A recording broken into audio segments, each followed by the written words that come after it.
Good afternoon. Welcome to Royal Society. My name is Garik Israelian. I am the organizer of Starmus Festival, and I'm the person behind all this event.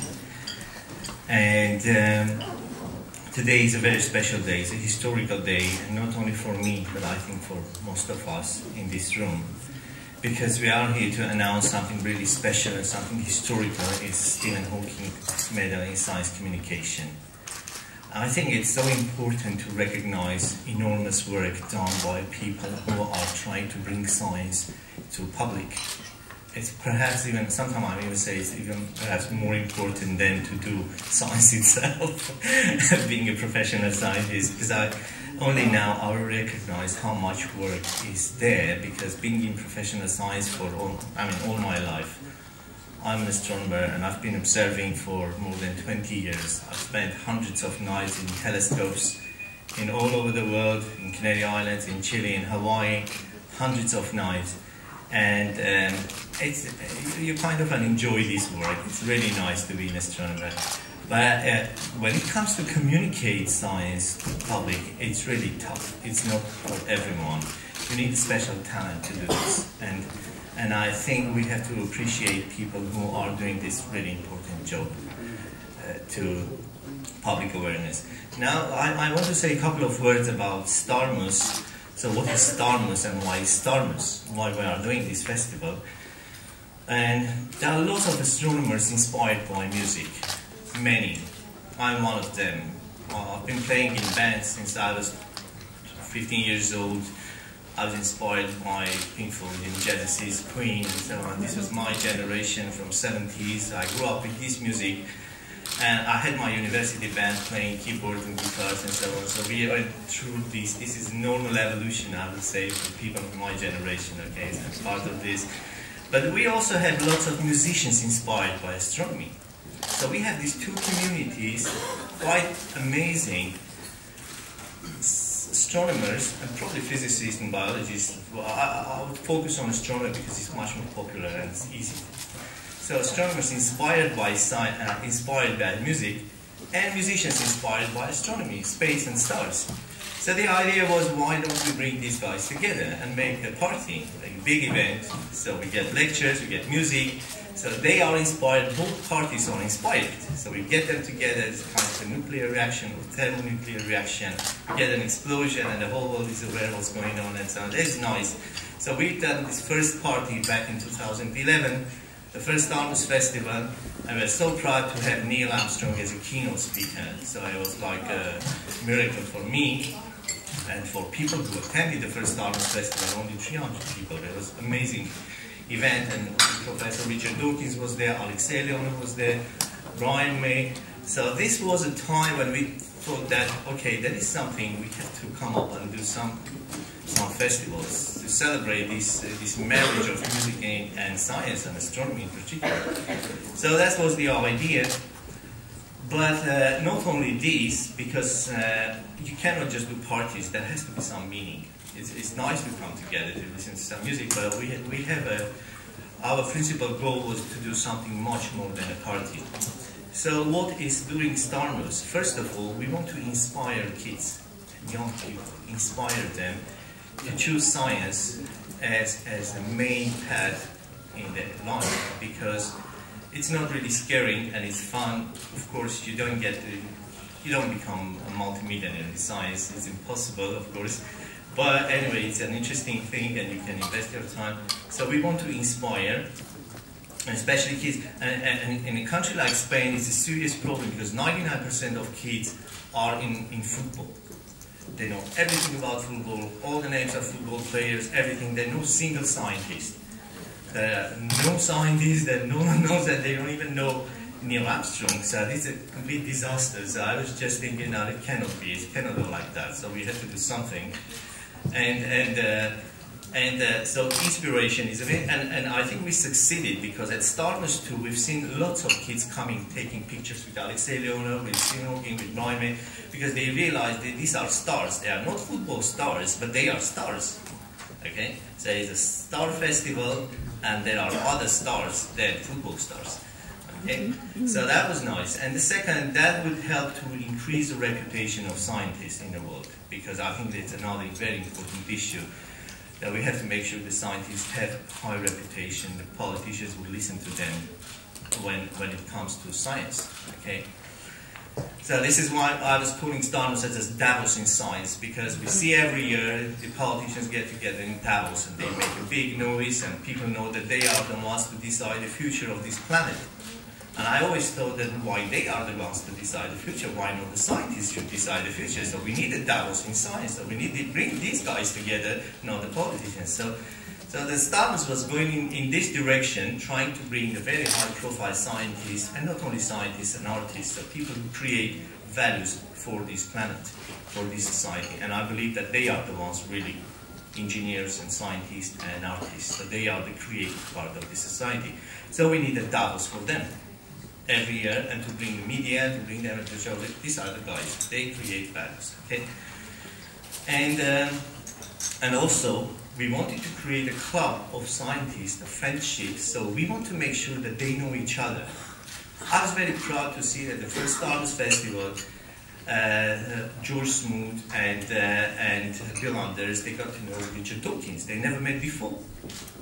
So it's a place where these people can meet, because I don't know any other event where you can do this. So one of the goals for Starmus was actually also to create this club, so people at this profile, big names with scientists, they can come and meet.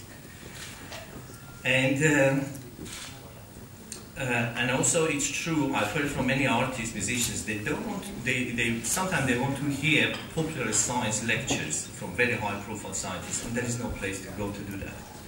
So there are no events where you can really go and enjoy 10, 20, 30 lectures of the best scientists in the world. So Starmus could be a place, a base to build this in the future. So it's like a world forum of science, right? And so it's kind of a big start party, but where are we going to do it? So my idea, because I was based in Canary Islands, and this is the place where I got all my inspiration in science and actually doing Starmus, because I was based there. So I have to thank first of all my island, Tenerife, Teide, and the National Park, and all the nature, because it was so much inspiration I got from this island, from Canary Island. It's the best place to do this festival. Why?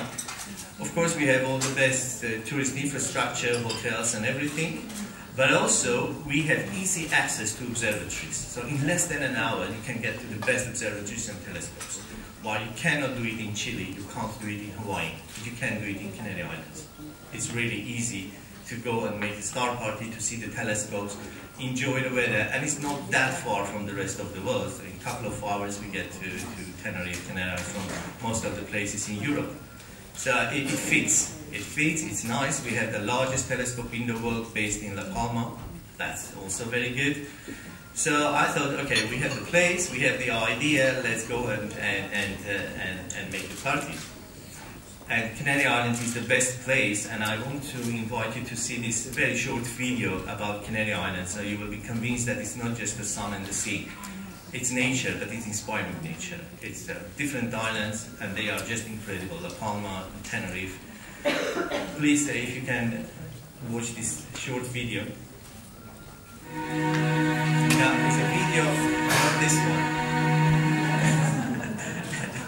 This is the Starmus video. Please put the other one.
You are convinced.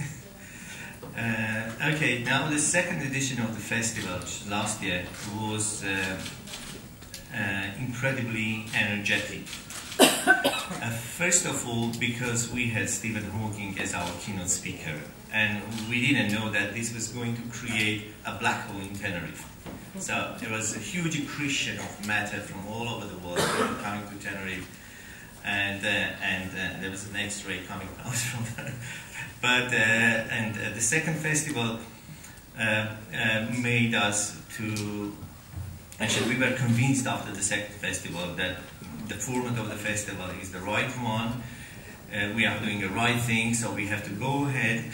And there was something important which was just brought by Stephen Hawking to start. So the festival still was not complete, I would say. It was 80%, 90% sure. But the presence of Stephen Hawking was something that brought actually, and I learned a lot from seeing how people react to his presence and how he was reacting to the festival. So I was just like an observer, because I'm an observer, an astronomer, so I observe all the time. And I was observing the public's reaction to Professor Hawking and everything going on. So I decided to add something more to the festival. But the last video, I wanted to see you, I want you to watch the second video of the Starmus Festival, because you will see the energy at the festival and why actually we decided to do the third one. Okay.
And next year we are going to pay a tribute to Professor Stephen Hawking with Starmus Tree.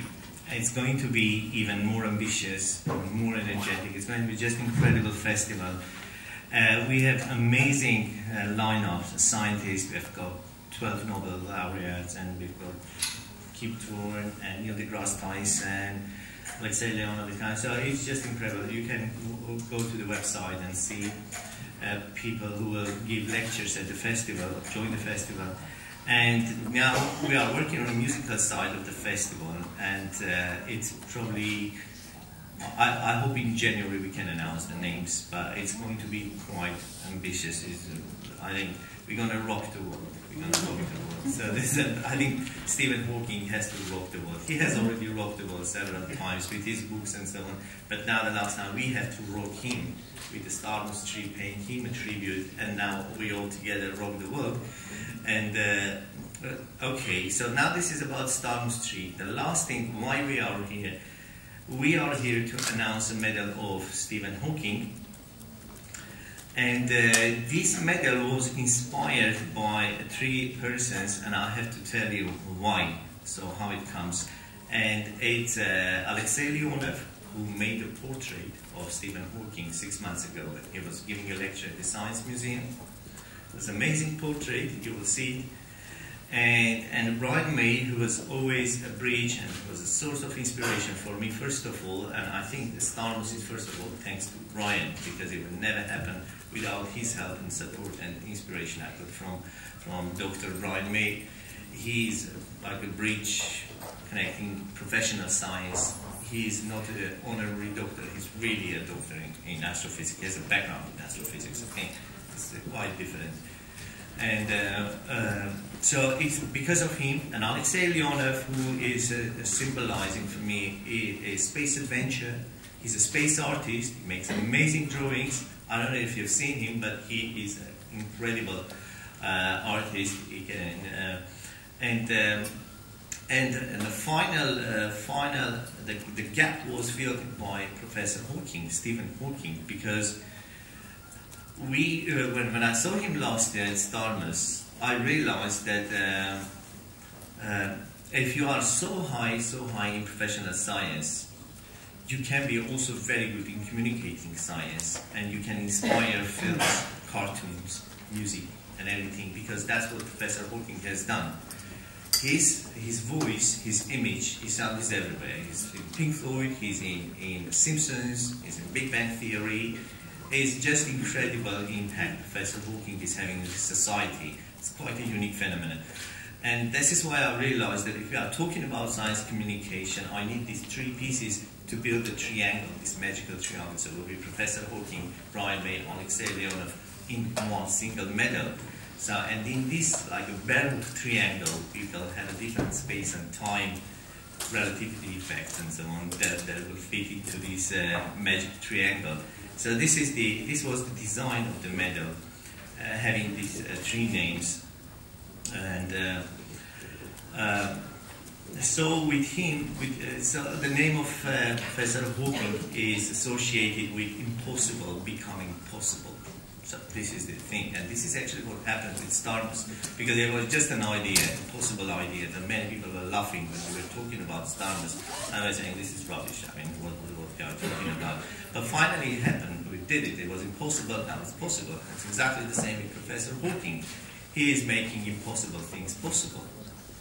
So we needed him in this medal, really to symbolize what something that seems to be impossible will become possible tomorrow. And I'm really happy, I'm honored that we are today announcing this medal of Professor Hawking, Alexei Leonov, and Brian May. There is no Starmus without them, without these 3 names. I cannot imagine, because they are members of the Starmus Advisory Board. I want to give you, I want to show this amazing picture to you. This is made by fossils. These are fossils are lilies from sedimentary rocks. They are 170 million years old. Little flowers which were in the bottom of the sea. in a very interesting village, which is very far in a remote place called, it's close to Armenia. It's where I was born, so I know the place. And it was made by a 12-year-old girl when she saw the movie of The Theory of Everything. So she was helping her mother to do things and sell them in the market. And after watching the movie, she went and did this, and a 12-year-old girl. And then people realized that I have a connection with Professor Hawking, so I received this amazing surprise. So he's a girl from the city called Stepanakert. It's even not recognized as a real country next to Armenia. And her name is Ani Gevorkian, 12 years old. So this is Stephen. This is quite an amazing. All these fossils, all these stones are 170 million years old. That's quite incredible. So I want to show this to Stephen. So this is quite an incredible thing, Stephen, and we've done quite a lot before. So in this step I did. Okay.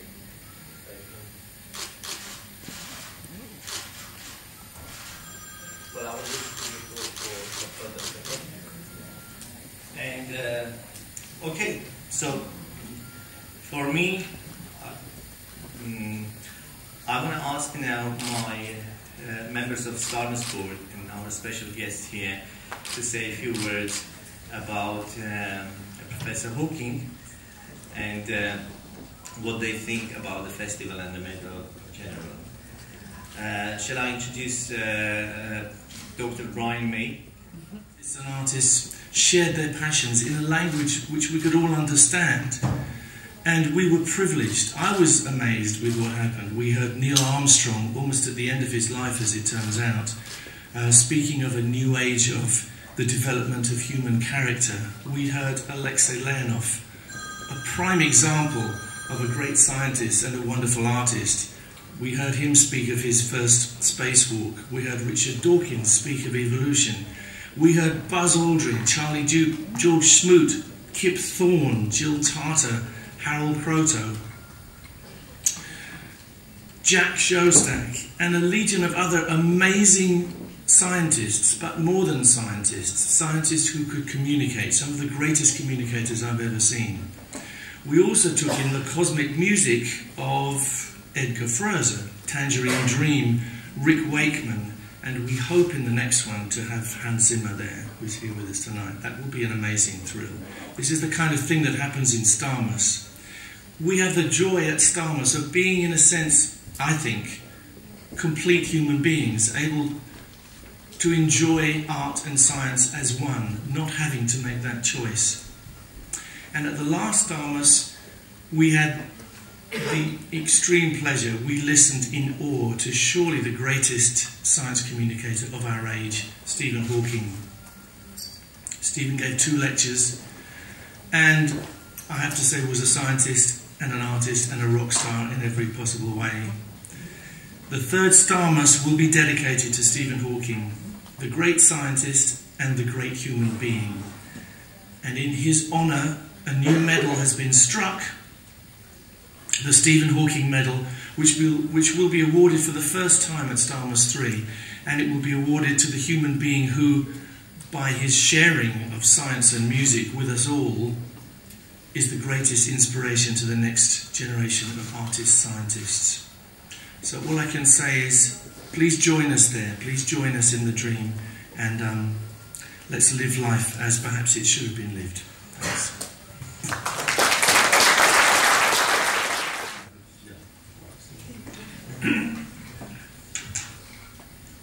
Спасибо большое. Thank you. Я уже 3-й раз имею честь встречаться с такими людьми, которые сидят здесь в президиуме. It's an honor for me to be here for the 3rd time with such an amazing people. Я очень много от них услышал. I learned so much from them. И не перестаю удивляться их идеям, упорству в науке. And they are still amazing me with their ideas and persistence in science. Первый раз я был приглашен на фестиваль Starmus, не представляя, что это такое, но представлял, что это очень далеко, что это Канарские острова. When I first time was invited to the Starmus, I had no idea what was it about, but I knew that it was far and on Canary Islands. Как можно найти сопряжение музыки и астрономии? I had no idea how they are going to join the music and astronomy. Музыка, значит, это можно слышать. Music you can hear. В 1962 году впервые были зафиксированы звуковые характеристики Солнца. In 1962, for the first time in the world, were recorded Эти волны были записаны. sounds from the sun. Они были необычные для Земли. And the solar sound waves were very unusual for Earth. Начали исследовать другие звезды. И первая, конечно, самая близкая к нам звезда – Проксима созвездие Центавра. So they started to research the sounds from other stars, and the first of them was Proxima, the closest to Earth. Оказывается, она тоже поет. And it turned out that it sings too. На сегодняшний день, исследуя самыми последними приборами, мы считаем, что вокруг нас порядка 1 миллиарда галактик. So our news technology helps us to assess that there are about 1 billion galaxies around us. А в них 4 миллиарда звезд. And 4 billion stars. И каждая звезда со своим неповторимым голосом. And every one of these stars has its own voice. Целая наука. It's like the whole science. И вот впервые Брайан Мэй решил адаптировать эту музыку до человеческого слуха. So Brian May was the first person who decided to adapt the star music for human ears. Это было на Канарских островах 3 года тому назад. Он привез лондонский симфонический оркестр на Канары. И в очень большом, гигантском, роскошном зале состоялся первый концерт музыки звезд под управлением великого маэстро, астронома, физика. So 3 years ago, Brian May brought a symphonic orchestra from London, and they made a great concert in a huge hall. And Brian May was the conductor of this huge event. Эта музыка вызывала дрожь. You could feel fevers from this music. Зал вибрировал. The whole audience vibrated. Это было совершенно другое направление. It was something really new. Старшее поколение, может быть, помнит аргентинскую певицу Иму Сумак. Older people may remember a singer from Argentina, Ima Sumac. Индейская женщина, которая исполняла гимн солнца. She sang a song anthem. Непомерно есть связь такая. So there is a connection between stars and music. Я имел громадное впечатление от всего этого. I was hugely impressed. И считаю, что это очень правильное направление в исследовании мирового единства, происхождения Вселенной. And I think it's the right direction for the research of the universe and for the united world.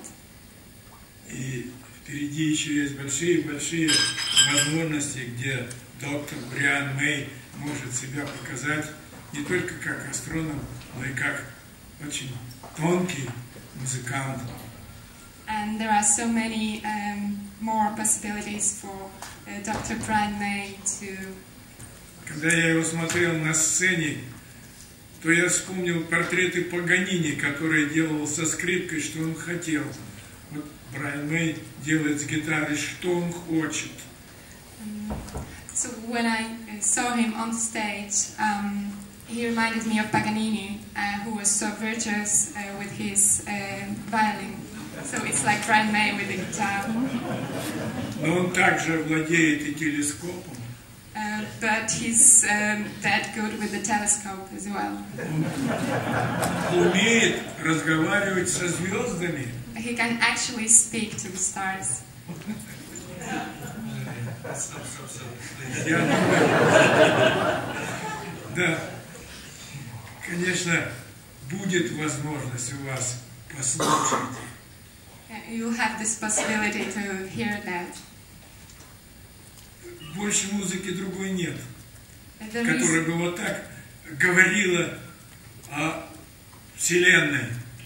There is no other music that can speak about the universe in such a way. Это было 3 года тому назад. А год тому назад мы были тоже на Стармусе. Я сидел в первом ряду, наблюдал за Стивеном Хокингом, человека сложнейшей судьбы, человека высочайшего мужества, утонченного ума.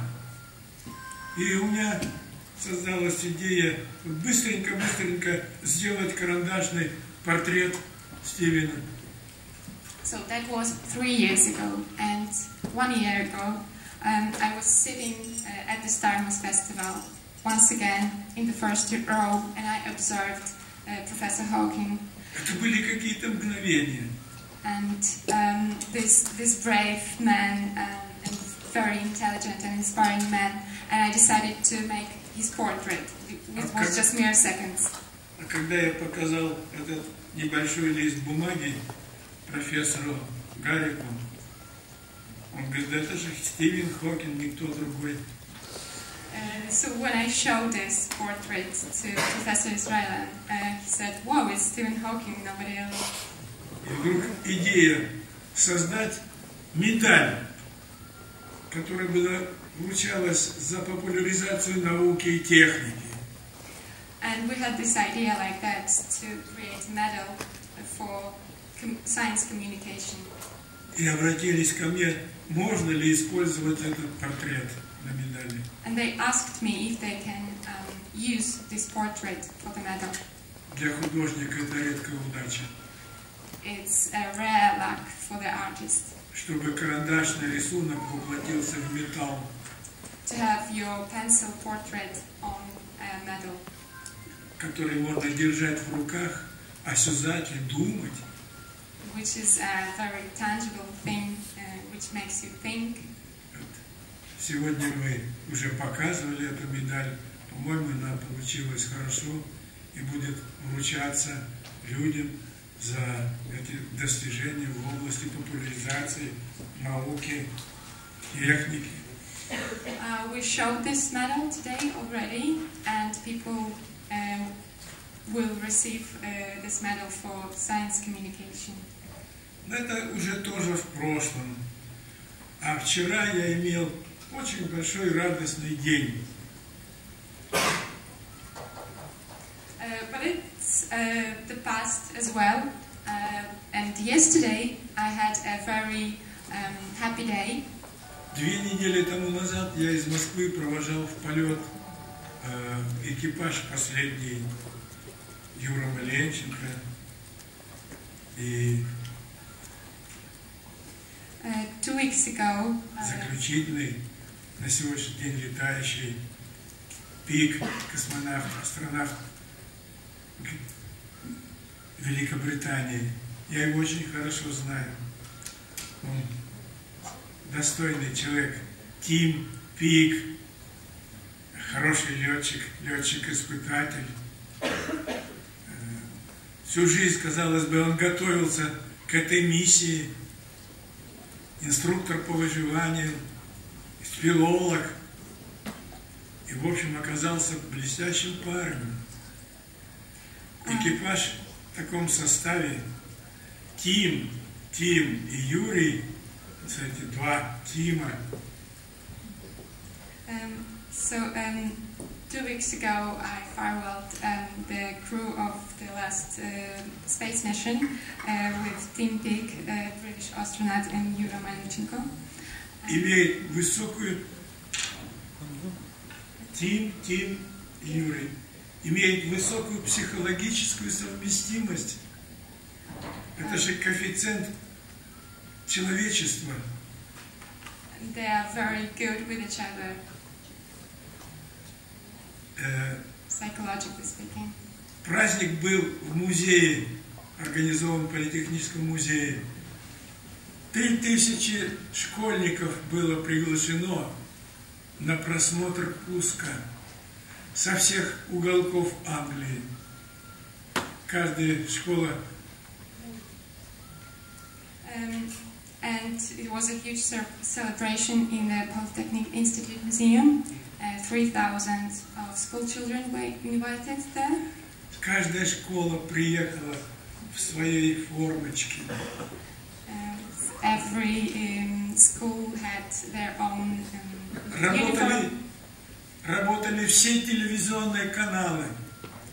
Every TV channel was there. Поздравления королевы. And the Queen. Поздравления премьера.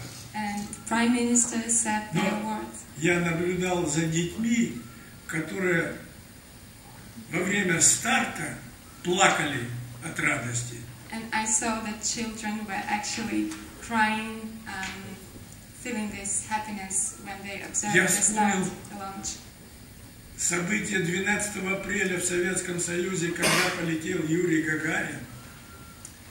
It reminded me of the 12th of April when Yuri Gagarin first launched to space. Когда все люди выскочили на улицу, наблюдали, обнимали друг друга, радовались. When all the people just went to the streets and they were crying and hugging each other. И вот сейчас это можно было видеть вчера в Англии. And we could see that yesterday here in Great Britain. Провели гигантскую работу. It was a huge amount of work.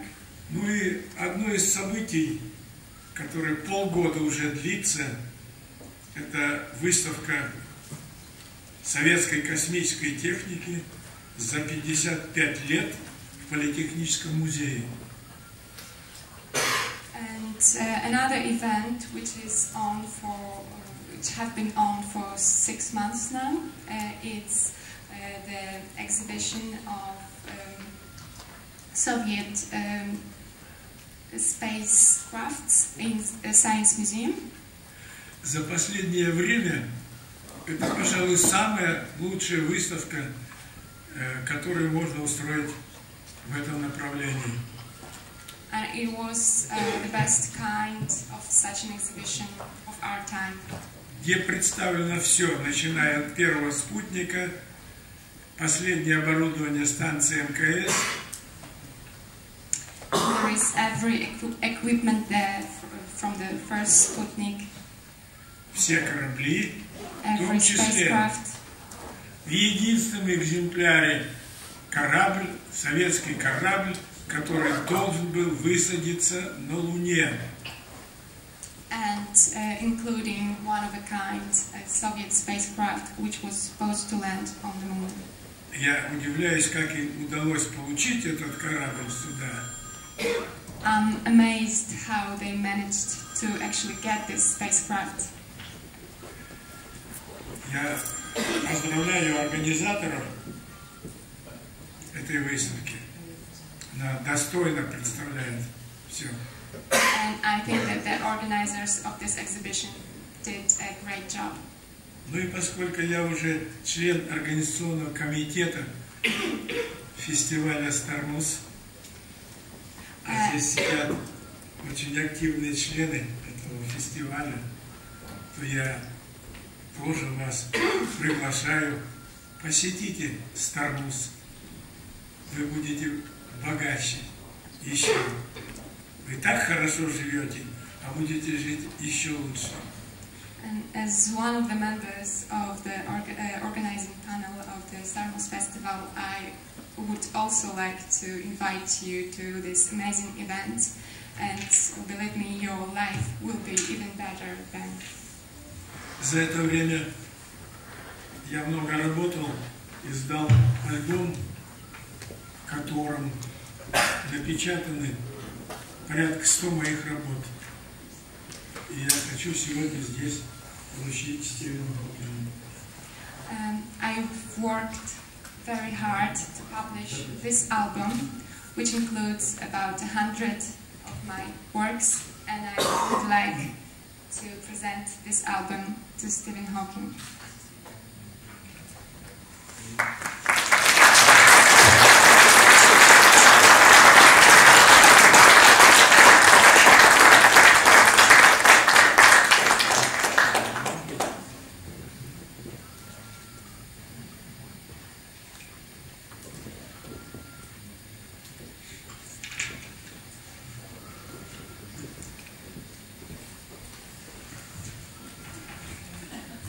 Thank you, Mr. Leonov. And I want to ask Mr. Professor Richard Dawkins to say a few words about the medal. I will say a few words about Starmus and the inspiration that it holds for me. We can get outside the universe. I mean in the sense of putting a model of the universe inside our skulls. We have advanced virtual reality software in our heads. We live and move in a world of simulation, a model world, a virtual reality model which is continually updated by data flooding in from the senses. Natural selection built up our simulation software for utilitarian purposes, surviving on the African savannah, a world of medium-sized objects travelling slowly. But we can take the virtual reality software in our heads and emancipate it from the tyranny of simulating only utilitarian reality. We can imagine worlds that might be as well as those that are. The human mind has emancipated itself from the world of the slow and can now imagine the relativistic consequences of travelling near the speed of light. The evolved human mind can shrink its virtual reality to the quantum level, the very small, where nothing behaves as it should. We can simulate possible futures as well as ancestral pasts. We can imagine the immense span of geological deep time. With the aid of external memories and symbol manipulating artifacts, paper and pens, abacuses, computers, we are in a position to construct a working model of the universe and run it in our heads before we die. As Peter and Jean Meadower put it, only human beings guide their behaviour by a knowledge of what happened before they were born and a preconception of what may happen after they are dead. Thus only humans find their way by a light that illuminates more than the patch of ground they stand on. Or, as Julian Huxley put it in a poem, the world of things entered your infant mind to populate that crystal cabinet. Within its walls the strangest partners met, and things turned thoughts did propagate their kind. For once within, corporeal fact could find a spirit. Fact and you in mutual debt built there your little microcosm, which yet had hugest tasks to its small self assigned. Dead men can live there and converse with stars, Equator speaks with pole, and night with day. Spirit dissolves the world's material bars, a million isolations burn away. The universe can live and work and plan, at last made God within the mind of man. Starmus brings astronauts who are courageously taking humanity's first steps into the wider universe, together with scientists, into that internal universe, that crystal cabinet, the mind.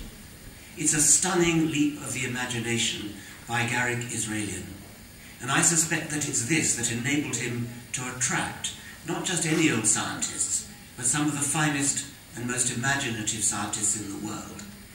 Even more imaginatively, he brought in musicians as well. Brian May's Music of the Spheres. What a treat it was to go inside the largest telescope in the world and there rub shoulders with men whose footprints remain unstirred in the dust of the moon, and also with scientists whose mental footsteps bestride the cosmos or dance through the quantized fabric of reality itself. Thank you very much.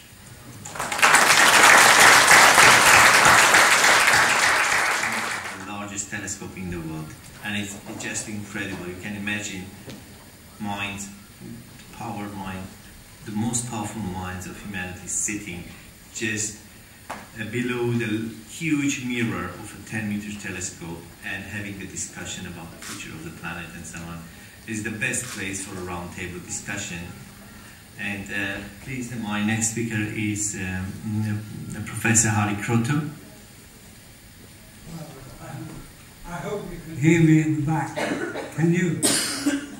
Well, as Henry VIII said to his wives, I shan't keep you very long. This is my third event with Stephen, and my first was in Brussels, and he just come out with a book, God Invented the Integers, which Euler said.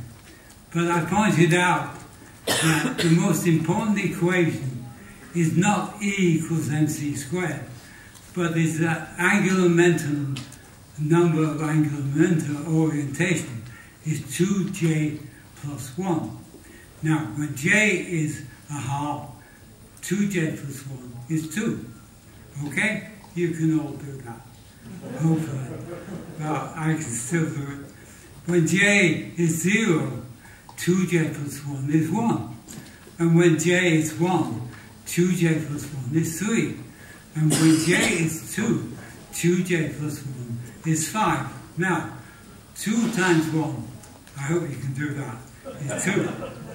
And, well, that's not a joke.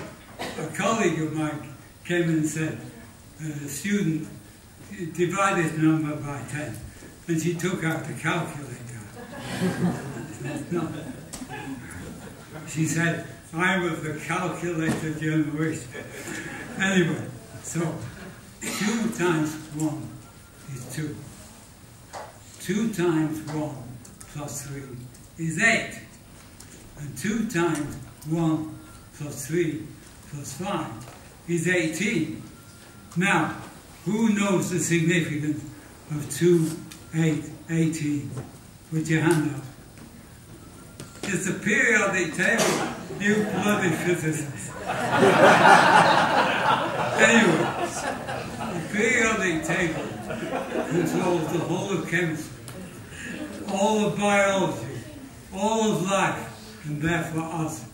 And so the integers and the human invented God. So the integers invented God. Stephen changed the title of your book.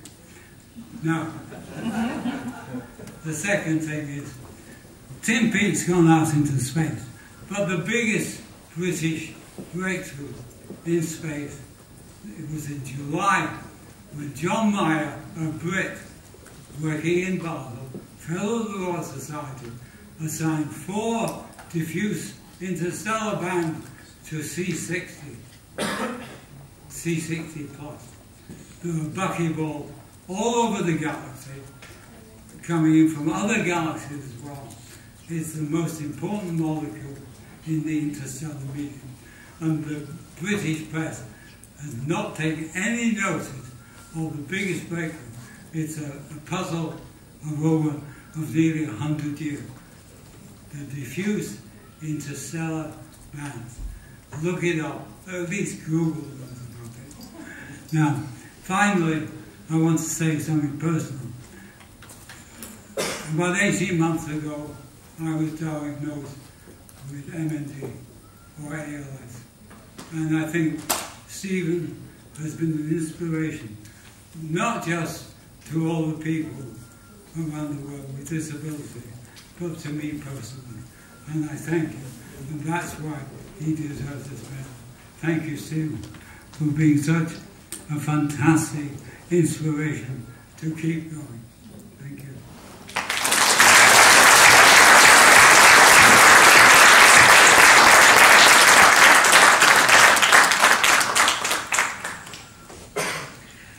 Thank you, Harry. And I want to invite Professor Kip Thorne to introduce Stephen Hawking and say a few words about Stephen Hawking Medal.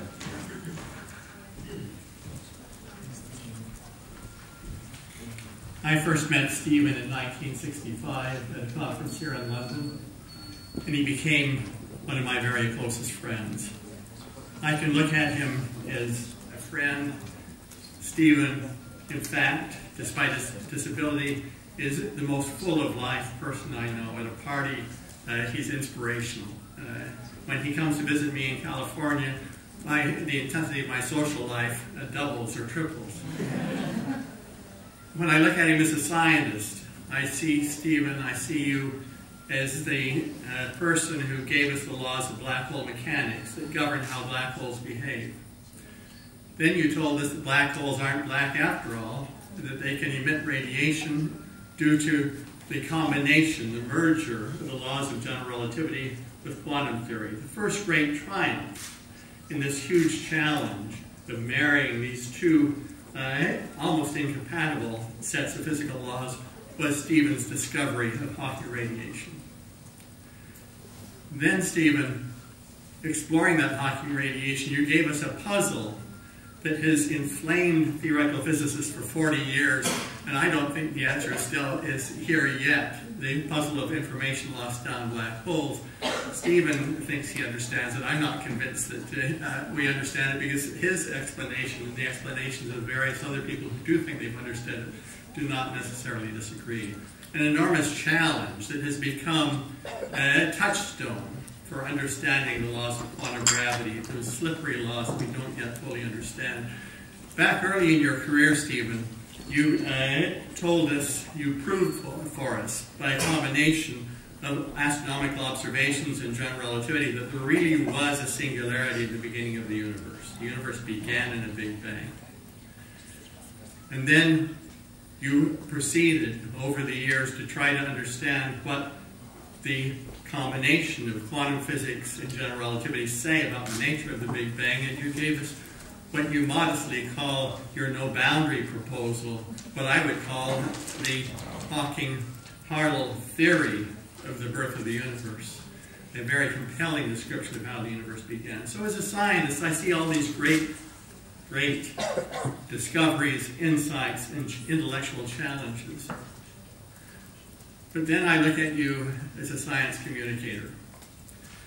You know, I've done fairly well in writing popular books about science, but I measure the sales of my books in milli-Hawkings by comparison with a brief history of time. Stephen, you are clearly the most inspirational and influential science communicator of our time, and therefore it is absolutely, totally appropriate and wonderful that this Stephen Hawking Medal for Science Communication is being named after you and is being announced here today.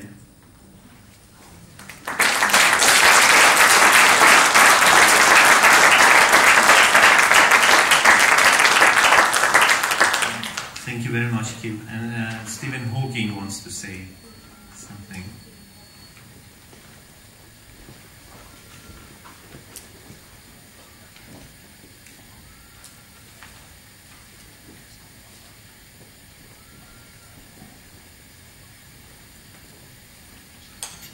thank you for joining me today. It is a pleasure to be here at the Royal Society once again. I have been a fellow of the Royal Society for more years than I care to remember. In 1976, I was awarded the Hughes Medal by the Society for my contribution to the application of general relativity to astrophysics. In 2006, I was awarded the Copley Medal, the most distinguished medal the Society holds. My Copley Medal had been flown into space by astronaut Piers Sellers, so it was a double honor to receive it here.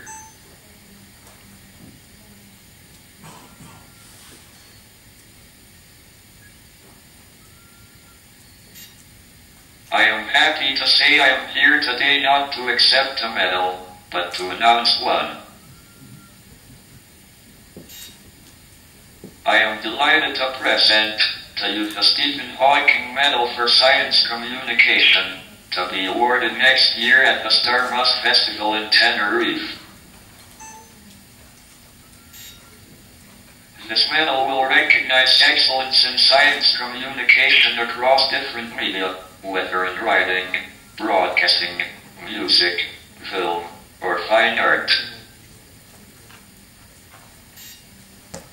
This takes account of the great diversity, richness, creativity, and scope that science communicators use to reach a wide popular audience.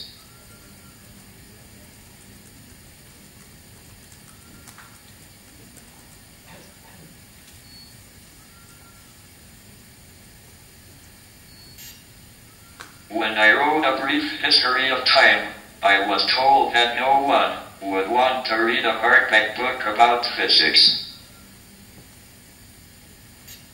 Fortunately for me, this turned out not to be true. People worldwide displayed an incredible appetite for scientific information, written in a way they could grasp. The public wanted to know, they wanted to understand.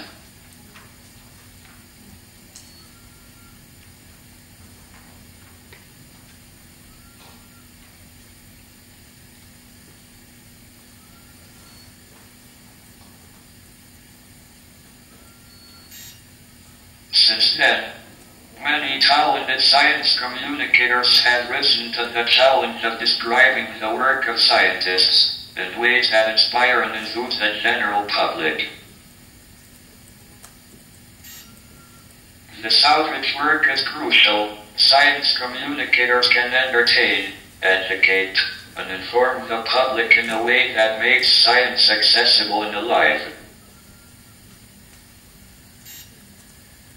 By engaging with everyone from school children to politicians to pensioners, science communicators put science right at the heart of daily life. Bringing science to the people brings people into science. This matters to me, to you, to the world as a whole.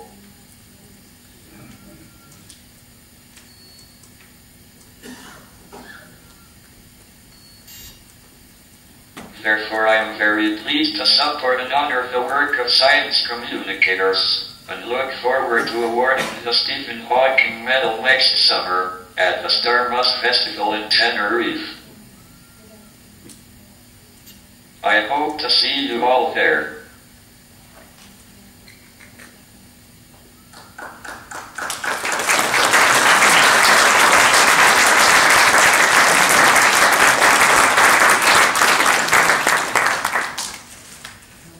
Thank you very much, Stephen. And unfortunately, Roger Penrose couldn't come, but he emailed me some text and asked me to say a few things from him. I'll read this. Stephen Hawking has amazed us all, not only for his profound contributions to basic science, stability of singularities in general relativity, black hole thermodynamics, novel ideas on the foundational issues of quantum gravity, and many other topics. But he has also had a unique influence in bringing science to the attention of the general public. All this being achieved with enormous determination in the face of huge physical disabilities. I hereby salute the establishment of the Stephen Hawking Medal for Science Communication. Roger Penrose.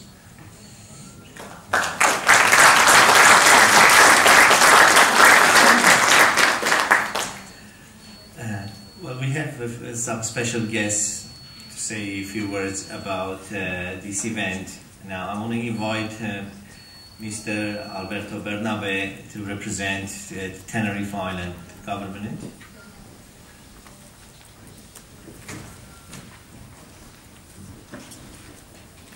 Thank you. Dear ladies, gentlemen, and distinguished guests, I would just like to say a few words on why Tenerife continues to be chosen for the celebration of Starmus in its third edition, June-July 2016. And also because of its credentials and as one of the world's most respected stargazing destinations. Tenerife has recently been named one of the world's best locations for stargazing thanks to its low light pollution, pristine night sky conditions, its clear dark skies, high altitude and proximity to the equator. We are proud to announce that the Teide National Park is now a starlight tourism destination, the result of a drive to improve the quality and sustainability of the products most demanded by our visitors. The certificate was awarded by the UNESCO World Heritage Site by the Starlight Foundation, which aims to preserve clear skies. A starlight reserve is characterized by excellent views of the night sky, untainted by light pollution, where visitors can enjoy unique opportunities to experience the beauty of the universe. A law is already in place on the island of Tenerife, to control contamination levels and flight paths in order to protect the perfect stargazing conditions. In Tenerife, the stars shine brightly all year round. Clear night skies are a rare resource nowadays, making them a strategic asset for Tenerife. Astronomy in Tenerife is fast becoming a key touristic attraction thanks to the starlight field. Astrotourists will be treated to excellent views of the night sky with no light pollution on a stargazing tour with a guide and a telescope. You can even take a cable car and ride up to the volcano, the Teide, at sunset. Toast with a glass of champagne, look at the stars through a telescope, and then enjoy a dinner at 2,000 meters above sea level. We are very privileged that we have the platform of the Starmus Festival to raise awareness on Tenerife's credential as one of the world's leading stargazing destinations. And we thank the media, as well as our distinguished guests, in helping us communicate these messages to a wider audience. A great idea in a great place, Tenerife. Thanks for your time.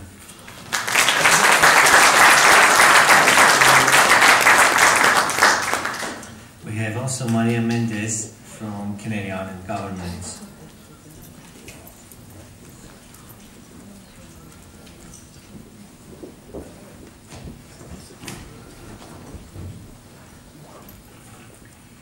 Just a few words. Hello, it is for me personally and for the Canary Islands government that I represent today, a great joy to be here for this new initiative by the extraordinary adventure that is Starmus. It is an honor to count with the active participation of such an illustrious person as Professor Hawking. For centuries, the Canary Islands have inspired, that's the word today, inspired, fascination amongst the men and women of science due to the mythical geographical location, unique natural riches, and exceptional climates. The ancient Greeks and other Mediterranean peoples, driven by the need to understand the world, first approached our distant and unknown Atlantic archipelago. Later, our position at the heart of navigation routes to the New World opened them up to the world of science and discovery. Many scientific expeditions stopped at the Canary Islands, and they never failed to surprise geologists, naturalists, cartographers, and scientists from all fields. Astronomers, in particular, found the privileged conditions in the Canary Islands to be perfect for the observation of the cosmos. The Canarian Astrophysics Institute, the IAC, the pride of all Canarians, is in many ways heir to the pioneers who climbed Teide volcano on muleback to observe the stars. Starmus, once again, brings the men and women of science back to the island. It is a happy and fortunate reunion. Lastly, I want to thank the initiative of Garik and all the Starmus board. Canary Islands will be associated with this such brilliance, as it is the awards bear the name of Professor Hawking. Thank you very much. We hope to see you in Tenerife.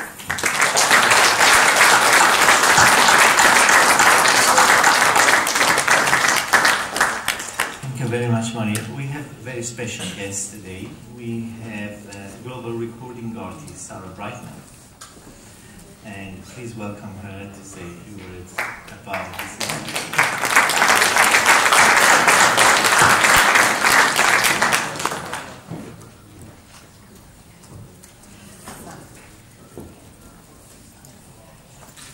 Ladies and gentlemen, I feel delighted to have been asked to partake in such a special and unique event in support of the new Stephen Hawking Medal for Science Communication and the organisation behind it, Starmus.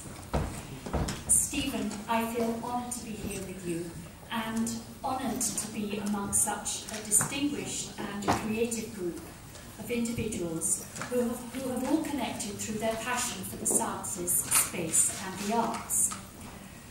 From a young age, I have always been able to draw upon the beauty, energy, complexity and mystery of the universe for my own communication to the world in music and song. Throughout the centuries, the connection between the universe and the arts has long been observed. A scientist will try and decompose to explain the universe, and an artist will try to translate the spiritual and unseen into something that we can understand and perceive through our senses.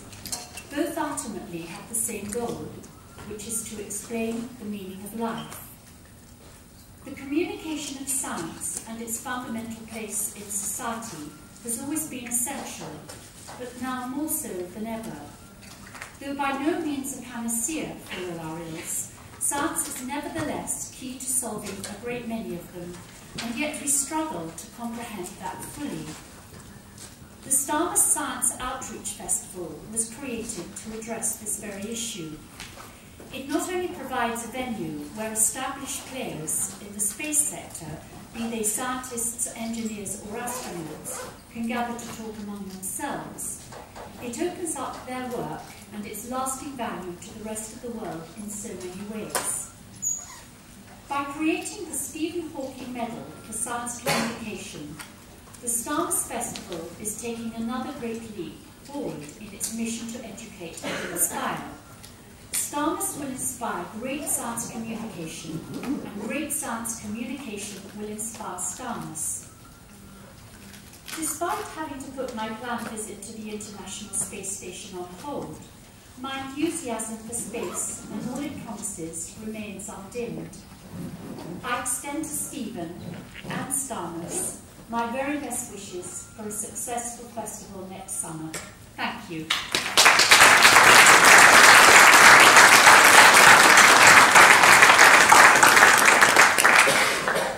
Thank you very much. And our last very special guest is Hans Zimmer.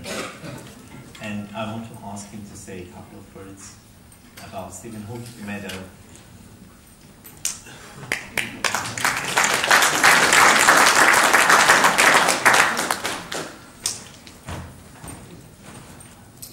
Unprepared as I am, just having gotten off a plane. Science and art, as you just so eloquently said, is what my life's all about. And it's not so much finding the answers, it's asking the questions. And I think what we musicians and we scientists get excited about is the questions. And as soon as we find an answer, we just go and try to find another question. We try to question everything. And it's this sort of adventure that I think keeps us going. And I think the Stephen Hawking Medal is for those adventurers that never stop asking questions. I think that's a thing. Thank you.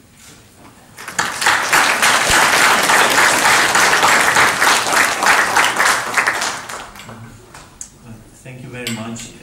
We actually finished the formal part of this presentation. Now we'll give maybe 10 minutes to questions.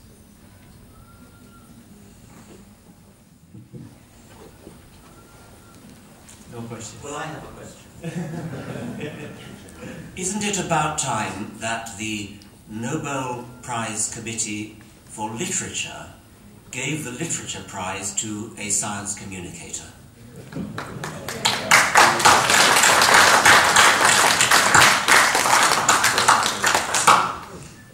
I think we will come up with this proposal at Starmus Tree Festival.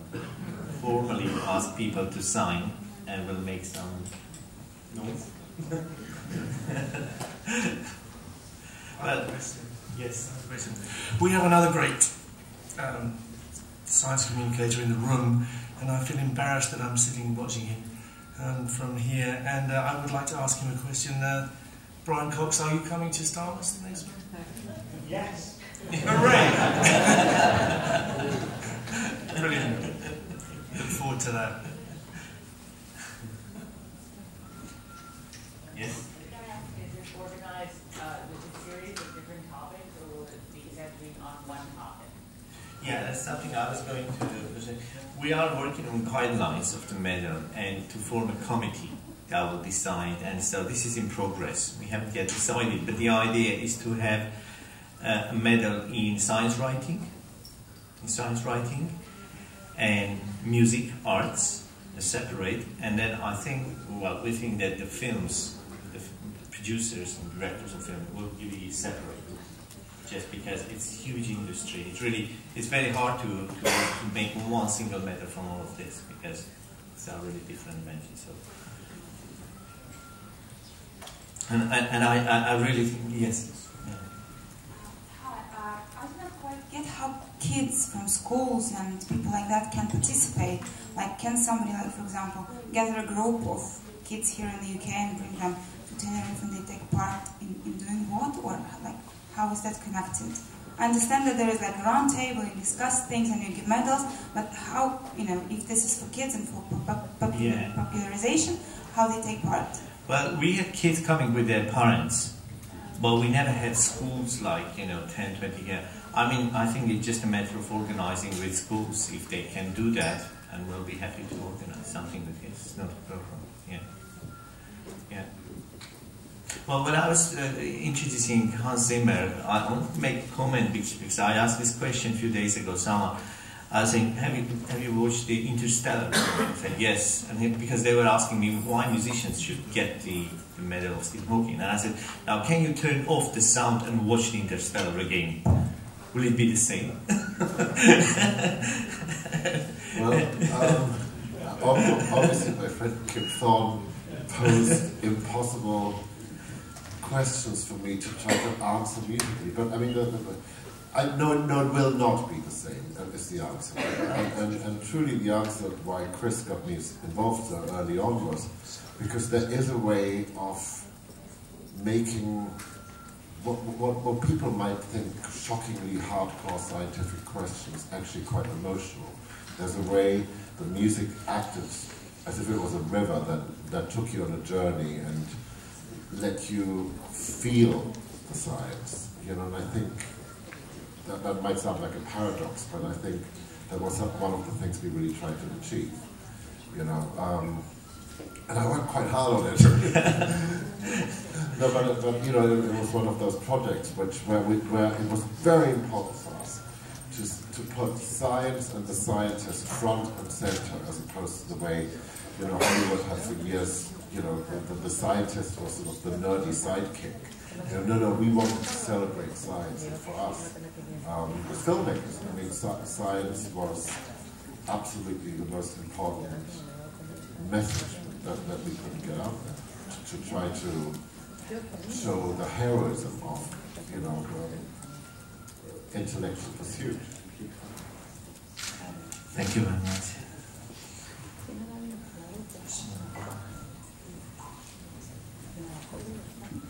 I have a question for Alexei. Given that John Glenn flew into space at the age of 77, do you have any plans to return to the International Space Station?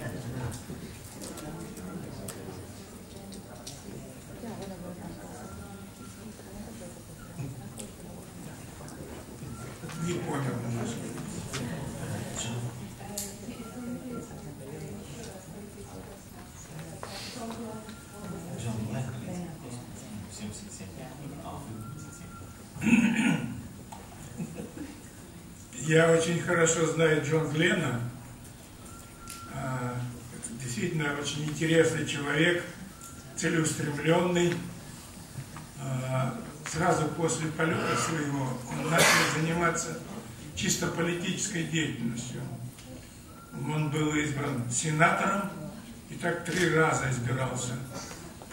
Хорошо работал как сенатор. А когда ему было вот за 70, он вдруг решил полететь. И полетел он на шаттле.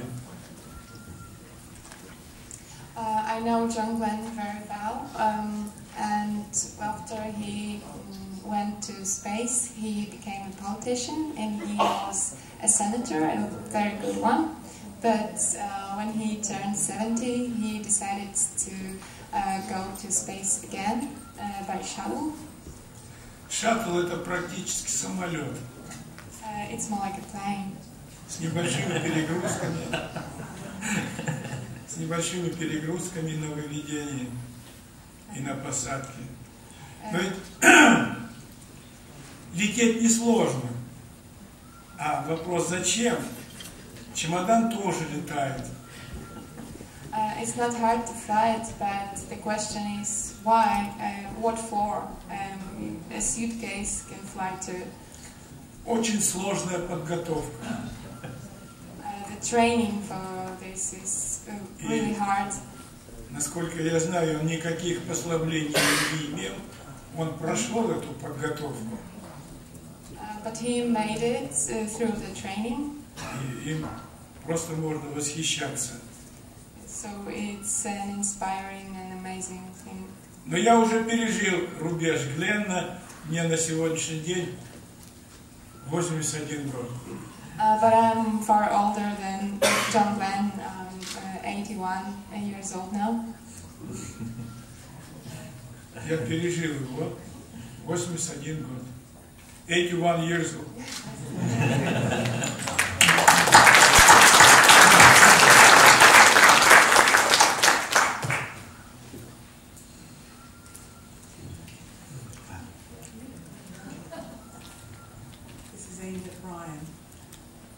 Brian, do you prefer music to science or science to music? That's an impossible question, really. I think my feeling is that it's good to have both in your life, you know, and these are things which are complementary. I don't think I could choose. I mean, I think probably music is the thing in me which is the central thread that keeps me going through life. But I think without the other side of the human being, without the other side of your brain, then life becomes kind of empty. I think there's kind of, I would say kind of there's science and there's music and there's love. And if you can get that together, then You made the most of your life.